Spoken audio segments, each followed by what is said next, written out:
This is Caps PA announcer Wes Johnson, and you're listening to For the Pod!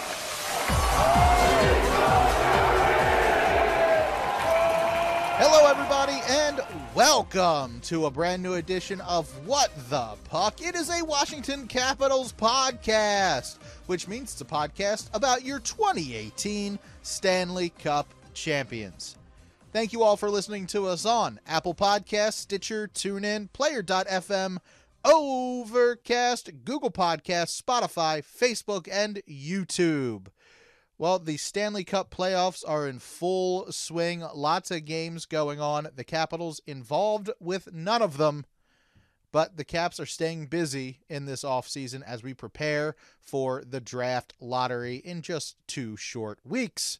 Joining me as always to talk all about the end of this disappointing season, Coach Dan. What's going on, man? How you doing? I'm doing all right. How you doing, buddy? Doing good, feeling good. You know what? Actually, I take that back. Uh-oh. I don't have allergies, but for some reason, the nose just running when I'm outside. It's ridiculous right now. Yeah, I only have the use of one nostril because I have pretty bad allergies. The pollen, little crazy. Don't have allergies. Yeah. That's the weird part. Yeah. Like, I can't cut the grass without having to come inside every 20 minutes to blow my nose. Yeah, you see, back in 2020 when everyone was told to mask up, I already had those masks because I have to wear them when I cut the grass because my allergies are so bad. So, like, I was prepped. I was ready for 2020 when that hit. But anyway, let's talk a little bit about what's going on with the Capitals right now. A little bit to talk about. We're just going to finish out the season that ended like 2 weeks ago, kind of give everybody an update of what has happened. But a surprise to absolutely no one. Peter Laviolette will not be returning as the head coach of the Washington Capitals. His contract was finished up. Allegedly, he was the one that asked for it not to be renewed. We're fine with that. I think we all knew it wasn't working, but Laviolette not returning as the head coach of the Capitals. What's your take on that? We kind of saw it coming. It was kind of like inevitable, but what do you think of Laviolette no longer being the coach, and tell me what you thought of his time as the coach? I mean, I think he probably saw the writing on the wall and decided to meet with McClellan prior to being told they weren't going to renew his contract, or sign him to a new contract, probably the more appropriate way to put it. I think he knew what was coming and just kind of got out in front of it, which is fine. I don't have a problem with the fact that the Caps decided to move on. I think it makes 100% sense. It didn't work. Laviolette is clearly a very good hockey coach, but he's very much a guy who did not work in DC. He didn't win a playoff series. We didn't make the playoffs this season, and his refusal to incorporate young players when they clearly needed some of that this season, I think put him in a spot that he couldn't recover from. And this team needs to move in another direction, and it's not just McClellan. It's not just Laviolette leaving town. We've also now seen that assistant coaches, Kevin McCarthy, who's buddies with Laviolette, so that I think I saw coming. But also, and this, unfortunately, I hate to say when someone loses their job, and I'm sure he's going to, rebound somewhere else. But Blaine Forsythe will also not be returning next season. And this is a guy who, he's been in charge of the power play, and the power play has been, not great at times. And it's been stale. It hasn't been updated. And I think that was a move that the team most definitely needed to make. And so we're going to have a new head coach. We're going to have some new assistant coaches. Some coaches are currently still under contract. That very much can change prior to the start of next season, depending on who the new head coach is. But they're hanging on to assistant coach Scott Allen. He came in and worked with the PK, which actually was doing really well, I thought, this season. Goaltending coach Scott Murray, I think he's really good. They want to hang on to him. Assistant coach, video coach Brett Leonard, and video coordinator Emily Engel, is it Notsky? They'll be returning, at least as of right now. And I think that will probably stay the same. My guess is when McClellan's having conversations with potential coaches, that's at least a conversation they have in terms of like, hey, we have these people already under contract. What do you think? I don't think, especially if you're, depending on who they decide to bring in, they may not have a whole team that's ready to come with them or able to come with them. And so having guys already here that know the players, that know the organization, that have things that they're doing that are working makes a lot of sense. But when I look back on Laviolette's tenure, I look back on it as a missed opportunity, given the talent on this team. And yes, they had a lot of injury issues, but I think he did not handle it in terms of not coaching per se, but like roster choices. I don't think he handled that well enough, and I think that in the end meant that a parting was necessary. I have to give Laviolette credit because he came in during the COVID era, and it was like right before, right? His first season was 2019, 2020? No, because it wasn't Todd Reardon. He was in the bubble, wasn't he? They had one series in the bubble, and then he was fired, and then Laviolette was picked up after that. September. So on September 15th, 2020. So you're right. Yes. Apologies. Yes. So he came in at a Reardon really finished out the COVID season. Right. So Laviolette came in at a really rough time. This was an uphill battle before he even stepped into. So was it for every other coach. I don't. Yeah. I don't give him. But it was to come in as a new coach. Okay, fine. But like every other coach and every other team had to deal with the uncertainty of what to do with COVID. So I give him no leeway in terms of that situation because other coaches have the same problem. I know, but I'm giving him credit for being willing to step in at this time. Like, I remember when they talked about the 2021 season that Laviolette said, I'm meeting people I've never met before, and I've been here a year already. So, like, for him to come in during that uncertain time, I'm giving the guy credit for at least doing that. Coming in to a brand new team that you don't know too many people, you don't know what kind of personalities are in the room. It's even more stressful because you can't have meetings with people. You can't really get to know people as you would have if it was just a normal season. So I'm giving him credit for that. How he handled it, I don't know if it was a good mix. Dmitry Orlov came out recently and said that now that he was with the Bruins, he was enjoying playing the sport of hockey again. So I think that was kind of a slight on Laviolette by saying like it was. They're also winning. Well, yeah, that helps a lot. Caps weren't doing much of that. Yeah, but I mean, I think that's a big deal with guys is that they want to win, they want to be a part of a winning team, and they want to have fun. That was the thing. That was like the key to the 2018 Stanley Cup. Remember, they felt like they were the underdogs. They didn't have the world on their shoulders, and they were playing Mario Kart in between games instead of worrying about what was going to happen next game.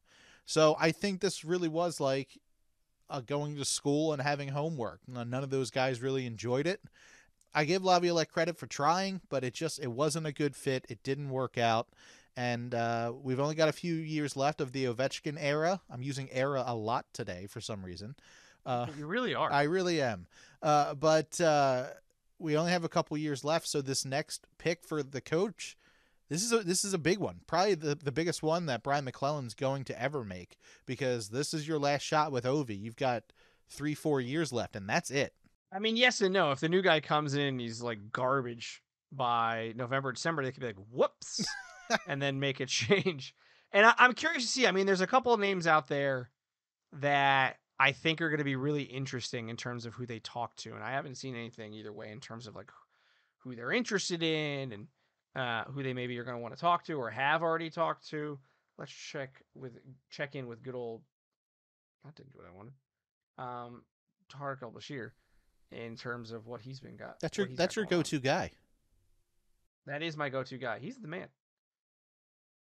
But I don't see anything. Oh, we actually had some news that broke. I didn't even see that back on April 25th. Another guy is actually leaving the Caps. I did not know about this. Did you know about this? That strength and conditioning coach Mark Nemish will be leaving after 16 years. He's going to start his own business. Yeah. Well, good for him. So that's going to be another role they're going to have to fill. Oh, I had no idea. Anyways, I don't know kind of who they're going to bring in, obviously. I think Andrew Brunette is certainly one that should be looked at in terms of what he's been able to do, not only with New Jersey this season, but Florida last year as the interim head coach. Sure. I actually was quite surprised they didn't give him the full-time gig. They decided to go with someone a bit more experienced than Paul Maurice, but I think that's Maurice down there. But, that's one name to look at. I mean, you brought up Spencer Carberry in the past. He's been doing really good things in Toronto, former head coach of the South Carolina Stingrays and the Hershey Bears. He won, I believe, the AHL Coach of the Year. I don't remember what year it was, 1920, something like that, when he was with the Bears, maybe later than that. So there's names out there. I know people have talked about Halpern. His name's been thrown out. I'm sure there are a couple other guys. I really like the idea of Brunette because he comes in with a little bit more experience in terms of being a head coach. Not a ton, mind you. It might just be that 1 year overseeing Florida, but he did some really good things last year with them, especially in a very interesting situation where they thought they had Joel Quenneville for the season, and then turns out he was involved in a very bad situation, and they decided to move on from it. Right. Both the NHL and the Panthers. So that's certainly a name I will keep an eye out in terms of if the Caps decide to have a conversation with Brunette. And then, anyone else they bring in, it'll be curious, but it's definitely a big hire, and it's one that McClellan needs to get right, because I think if next season goes poorly, I would not at all be surprised to see if McClellan's potentially on the hot seat and might be on his way out. That is always a thing you think about with the GM job. We saw that happen when with George McPhee when he was let go. If a head coach doesn't work out, then maybe the front office goes, well, maybe we start anew. And we saw that recently with the Pittsburgh Penguins cleaning house as well. So that is definitely something that comes up. Let's talk a little bit more about Brian McClellan and what he said at the end of the season. He brought up Nick Backstrom's name, and he says that Nick Backstrom has a lot to think about with this offseason coming up of what to do next.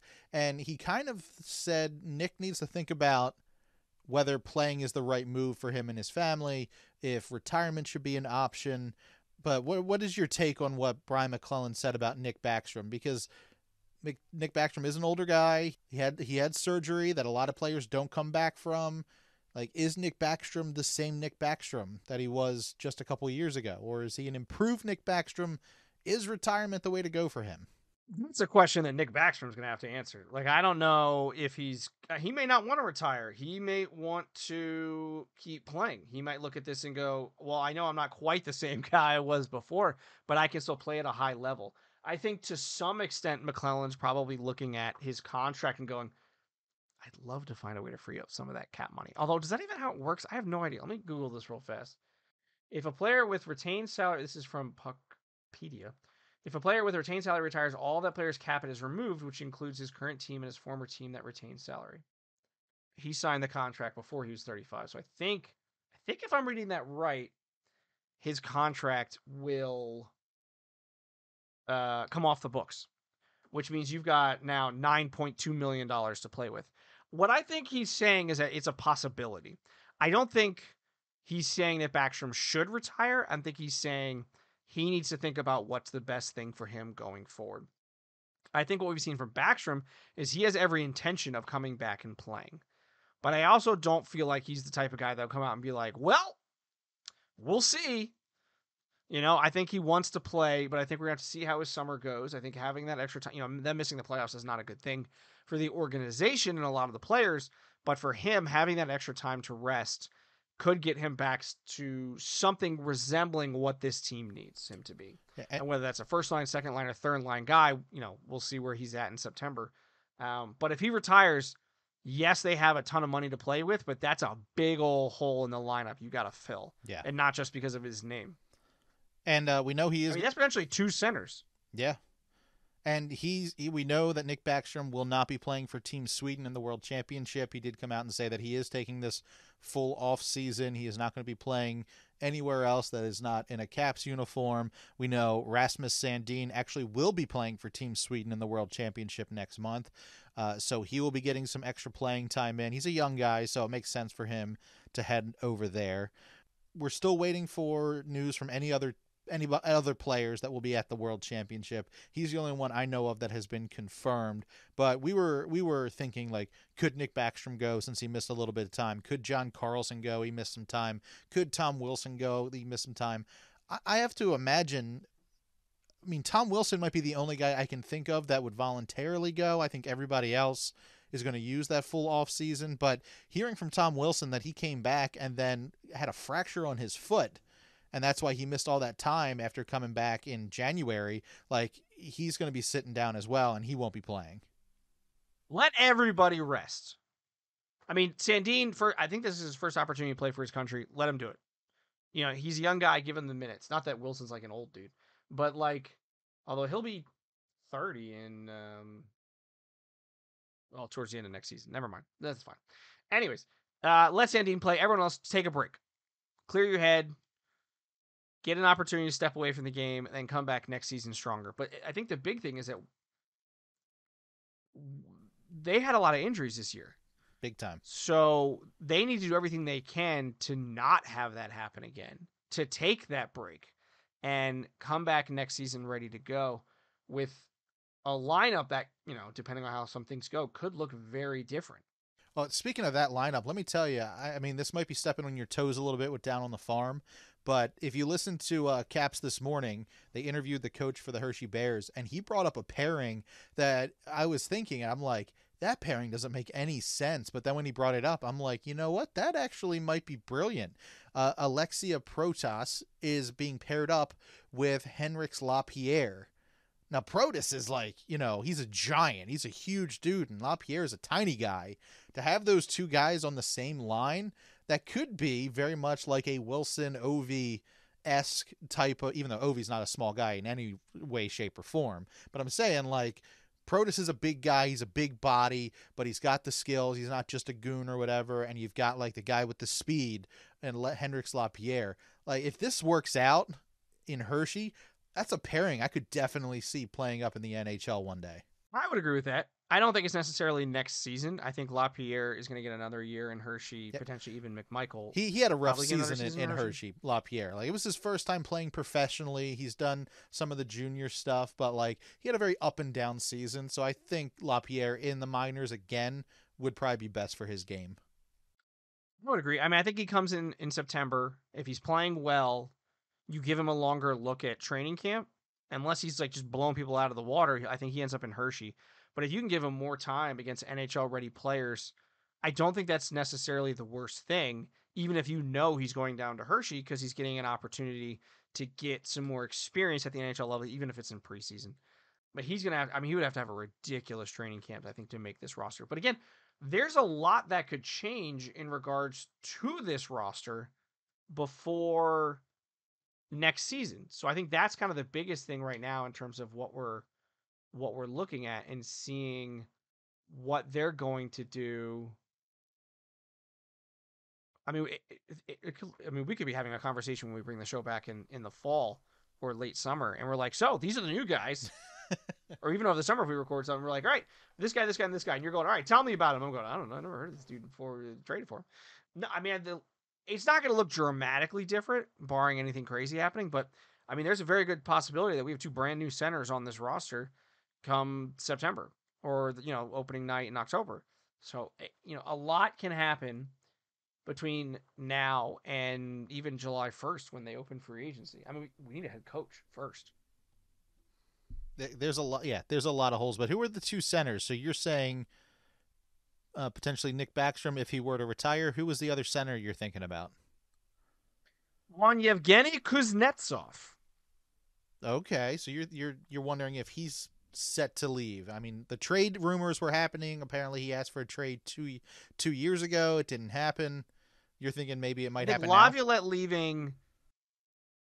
If there's like a percentage meter somewhere that like the possibility of him getting traded, going up or down, I think Laviolette leaving probably reduces it a little bit. Mm-hmm. I think they might want to bring in a head coach and be like, hey, what do you want to do with this guy?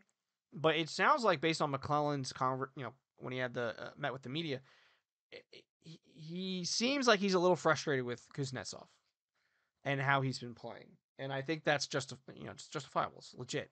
So I think there's a very good possibility they could trade him in the offseason. I think ideally this team right now has got a hole.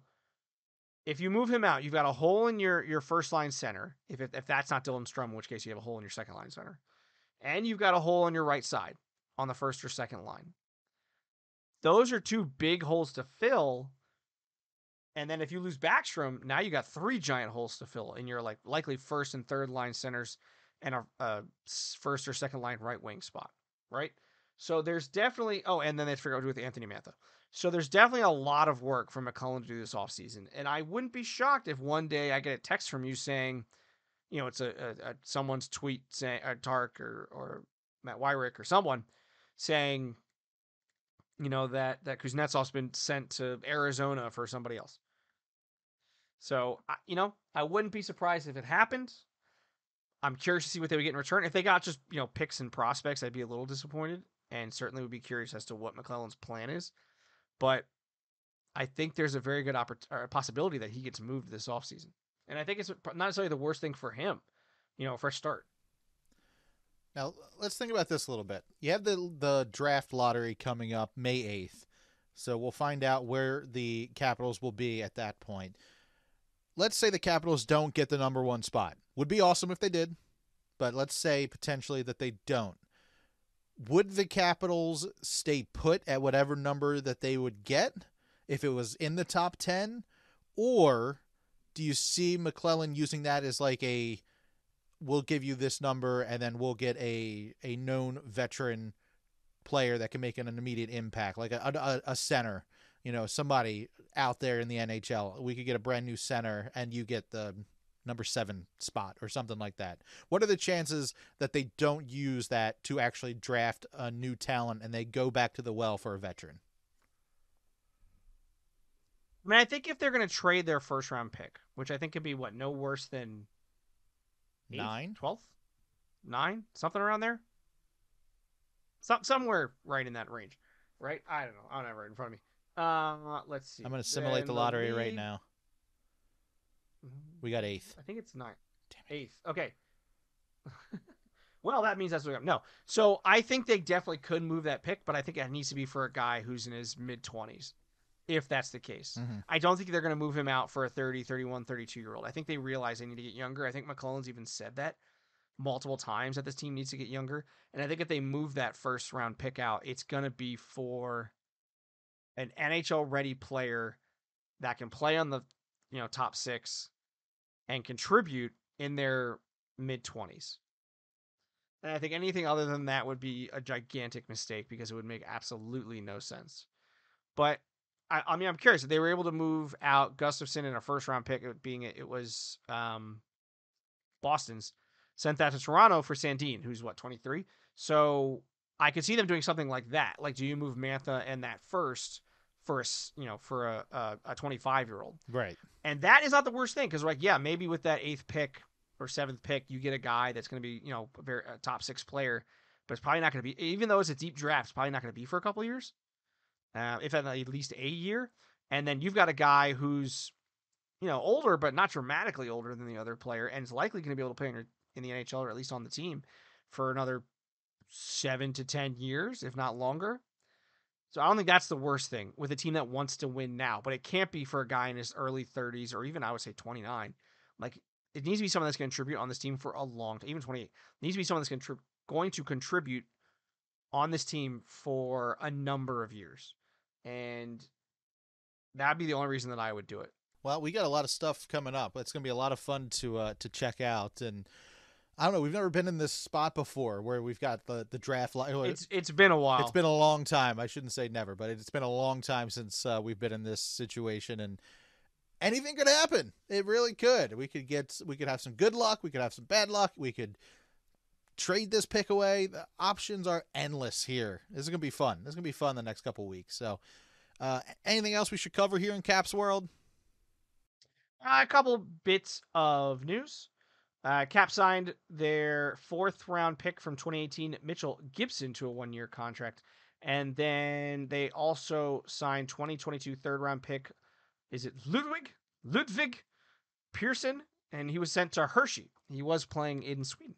So it's nice to see they got a couple of these young guys coming over and playing. Didn't they send Suzdalev to Hershey or something like that? They have a couple other guys that are down with the Bears. Whether they're playing or not, I haven't checked. But giving these guys some experience, be it playing in games or at least practicing, is always a good thing to see. And, I'm excited to see how far Hershey and South Carolina can go, which we'll talk about in a minute. Yeah, Hershey is stacked right now. They have so many players that are like, we don't know if we can fit everybody in the lineup. Like, that's how deep they are right now. We're gonna try. Yeah. Well, is that it for Caps World? Yeah, man. I mean, I think right now it's a little bit quiet until, I think once they have a new head coach, that will... The problem is all the guys probably looking at are coaching right now. like in live games. And so, once that happens, and I think we'll kind of see things start to kind of move forward and news to come out as the coach, whoever the new coach is, evaluates the current group of players and what they want to do. I mean, we're looking at a team that they don't have a ton of free agents. I mean, I think Craig Smith's going to go. Connor Sheary, it sounds like he's going to go. They have to re-sign Alexiev and Ferrari. I think both of those are pretty much foregone conclusions. That will happen. Matt Irwin is likely going to go. Connor Brown is one I think is interesting to keep an eye on to see if he comes back. Mm-hmm. Carl Hagelin, I think, is going to go. And they have some guys in the minors that they're going to have to decide what to do, but I don't think that's going to be quite as big of a thing for the new head coach to worry about. And so I think it'll be interesting to see what happens with some of these guys that are under contract in terms of, as news may come out saying, hey, so-and-so is potentially going to be on the move as new head coach, insert blank here, or insert name here, I should say, is interested in someone else or not interested in working with this player or something. It doesn't fit into their system or their scheme. Yeah, we will see what happens next. It's going to be fun. Got lots of stuff coming up. So if that's it for what's going on in Caps world, now let's go down on the farm.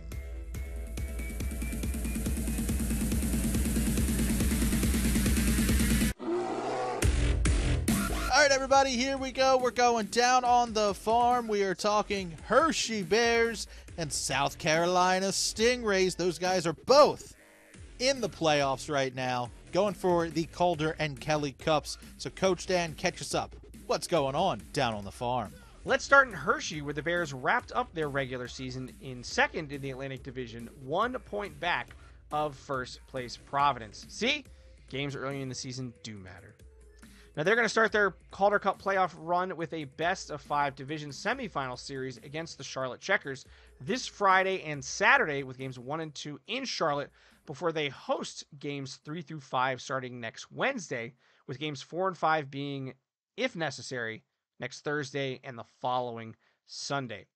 The third-seeded Charlotte Checkers won 2 of their 3 games over Lehigh Valley last week for the right to play the Bears, who went 3-3-2 against Charlotte this past season. I said that weird.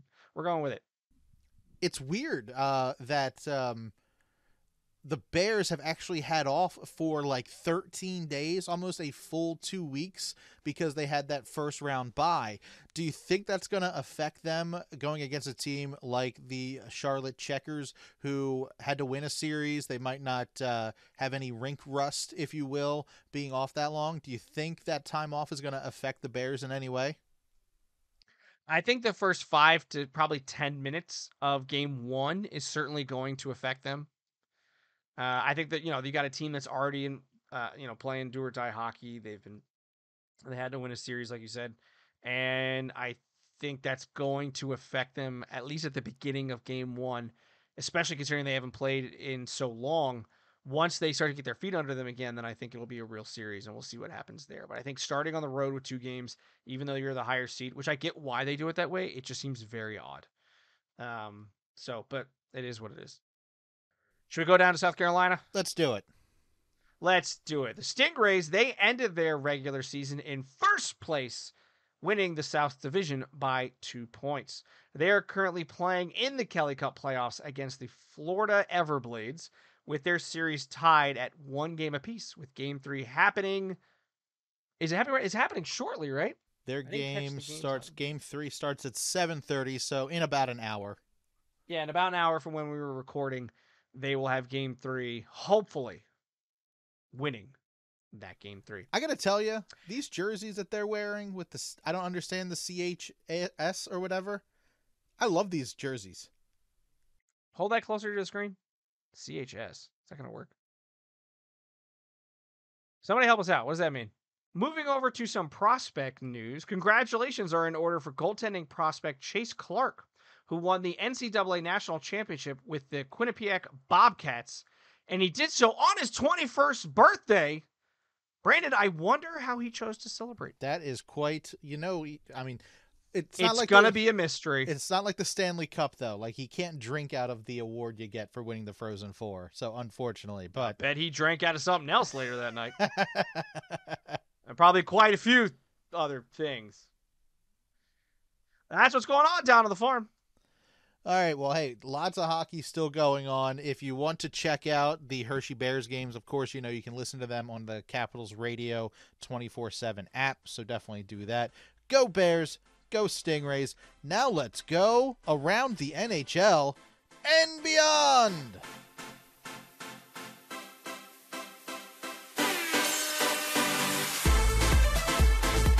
All right, everybody, here we go. We're going around the NHL and beyond. There's lots of stuff going on in the NHL and all over the world, so we are going to talk all about it. Coach Dan, catch us up. What's going on around the NHL and beyond? Well, with the NHL regular season having come to an end, teams are not only evaluating the players, but they evaluate their coaching staff. And Peter Laviolette, unfortunately, is not the only person out of a job. Anaheim announced that head coach Dallas Eakins won't be returning next season as his contract, similar to Laviolette, was coming to an end. They decided to part ways. And Columbus is also going to be making a change as they fired head coach Brad Larson. They also fired goalie coach Manny Legacy, the former NHLer. Hadn't saw that name in quite some time. Wow. Some interesting news, Brandon. Let's head down under where the NHL, I can't do an Australian accent.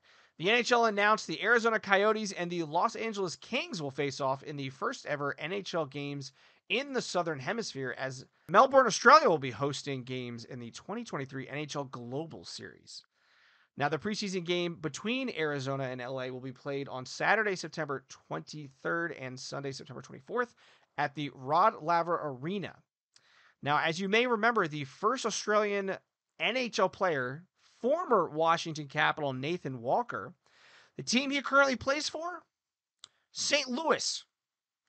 Kind of feel like there's a missed marketing opportunity here by not having the team that the Australian guy plays for playing in Australia. Can he get traded just for a game?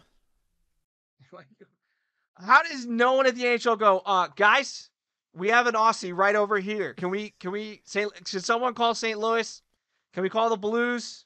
Is Doug Armstrong still there? Hey, Dougie, you guys want to go to Australia? I know they got really big, scary spiders. Speaking of Australia, I saw this video not too long ago. They have these weird storms that just suck up the spiders and they just hover in clouds before dropping back down at the end of the storm. Nope. I will send that to you. Nope. Yeah, a freaky. No, thank you, at all. What's happening over there? Unnecessary. Crazy spiders and kangaroos that punch you. What is happening in Australia? That's not even true. I would love to go to Australia, but I don't think I could be on a plane that long. I'd lose my mind. We should go. Now, we should totally go for this game. Yeah, that's not happening. For the giant spider storms alone. As we mentioned in the last segment, congratulations are in order to Quinnipiac University for winning this year's Frozen Four tournament for the first time in school history. They beat Minnesota 3-2 in a thrilling 10-second overtime period. If only the Caps could follow that lead and win in overtime. I sent you that overtime video. That was a beauty of a goal, just an absolutely beauty of a goal. I was watching that live, and I was shocked at how quickly they were able to get it done in overtime, but crazy, crazy goal. Way to go, Quinnipiac. What a tournament. You know you've done something right when Brandon and I can pronounce your school name correctly. You've definitely become more well-known. Let's move into some more Beyond news as Abby Murphy made international hockey history on April 7th. During the USA versus Switzerland game, Murphy scored just 7 seconds into the game. That is the fastest goal ever scored in a Women's Worlds game. Previous record was 13 seconds, set in 1994. Now, congratulations are also in order to Team USA for winning the IIHF's Women's World Championship, beating Canada 6-3. There was some historic records and things that were achieved during this game. First was that Captain Hillary Knight got a hat trick, securing her 99th, 100th, and 101st career women world. No, I said that wrong. Career women's world points. I don't know how I was supposed to phrase that. That sounded weird. We're moving on. The gold also gives Knight 9 career golds, tying Danielle Goyette for most all time. It is also her 13th career medal, tying Haley Wickenheiser for most all time as well. Head coach John Warbluski becomes the first coach in U.S. hockey history to lead both men's and women's national teams to gold. Now, with that win at the Women's World Championship, Team USA will be defending the gold on home ice next year. The IIHF and USA Hockey announced that next year's IIHF, I feel like I say IIHF a lot. They love their branding. When we do. They do. Announced that next year's Women's World Championship will be played in Utica, New York. They'll be using 2 venues for the 31 games. The Adirondack Bank Center, some really big chairs. And that was a dumb joke. And Utica University Nexus Center, with the tentative dates. You laughed at it, so it counts. It's a good one. With the tentative dates being April 4th to the 14th in 2024. That sounds weird, saying 2024. Already, yeah. Like we're almost 4 months into 2023, and it's still saying 2024. It just sounds weird. The U.S. has hosted the IIHF. There it is again. Women's World Championship 4 times. Most recently in 2017 in Plymouth, Michigan, at the USA Hockey Arena. On April 21st, during the U18 World Championship, Gabe Perreault set a new all-time points record for USA Hockey with 118 points while wearing the red, white, and blue. He posted 3 goals and 2 assists to break the record for points scored in a single season by a U.S. national team development player. 17-year-old overtook NHL star Austin Matthews, American star who plays in Canada, Austin Matthews. For whatever reason, I think that's funny. It makes complete sense, but whatever, I don't know. Toronto needed an American to get to the playoffs again. Yeah, Ryan's going to be mad at you. Who netted 117 points in the 2024-2015 season. And Perreault isn't done either. He is at 121 points and counting in 2022-2023. Now, he's committed to Boston College and is a top prospect for the 2023 NHL Draft. Wonder if he would like to stay in red, white, and blue. Oh. So, preferably not in New York. Yes. And finally, the you-know-who announced that the 2024 you-know-what Ice Hockey World Championship will be held in Prague. He likes that one. In Prague and Ostrava from May 10th to the 26th. And again, it sounds weird, 2024. This will be the 11th time the tournament will be held in the Czech Republic and the first time in 9 years. Speaking of the Czech Republic, this is going off brand or off topic. I was listening to a James Bond podcast recently as I was driving back from New York, and they were doing like a recap, more or less, or a rewatch of Casino Royale, the first of the Daniel Craig series. Terrible. And you remember when they go to Montenegro, and like they have the tournament and everything, and it looks all beautiful? Yeah, that was shot in Prague. In and around Prague, I believe. So that's not what Montenegro looks like. But I always remember watching that movie and going, I want to go there. That looks really pretty. You know why? Because it's Prague, and Prague apparently is beautiful. That's the news from the past few weeks in the NHL. I remember watching that movie and going, why did I pay to see this? I want to go home. Oh, you are so wrong. I hated Daniel Craig as James Bond. I haven't liked any James Bond movie. I'm not a James Bond guy. I don't know what it is. I just can't get into it. That's your mistake. I don't know why. Anything else we should talk about in this episode of What the Puck? No, man. I think we covered pretty much everything. I'm sure, I'm sure we've missed something. Do you want to talk anything more about the IIHF? You know what? I do not. I think I've heard enough, or I have said those letters more than enough this evening. All right, well, if you guys would like to continue the conversation with Coach Dan or I, you can. It's real easy. All you have to do is tweet to either one of us. You can tweet to me at Brando Cash. Coach Dan, where can people tweet to you at? While they still can, because Twitter is still around currently. Just waiting for it to implode. You can find me on that the hellscape of an app, program, website, whatever it is you decide how to get on there. At WTP Coach Dan, talking Caps hockey as news breaks, talking Arsenal Football Club, been in a considerable slump. I'm sure there are a number of reasons for it, but things are not going well for the Gunners in North London. They were top of the table. They technically still are, but they won't be for long, unfortunately, with City having 2 games in hand. But hey, I think they're the youngest or second youngest team in the Premier League this past season, or this season as it still is going on. and to be fighting to win the league, I will take it. They're ahead of schedule.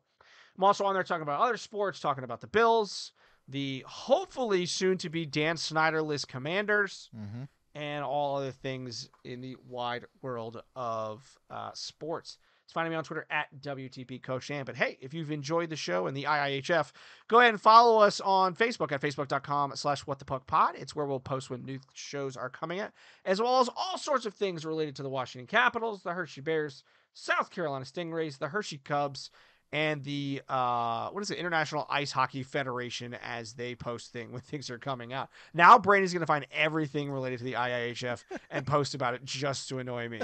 That's facebook.com/whatthepuckpod.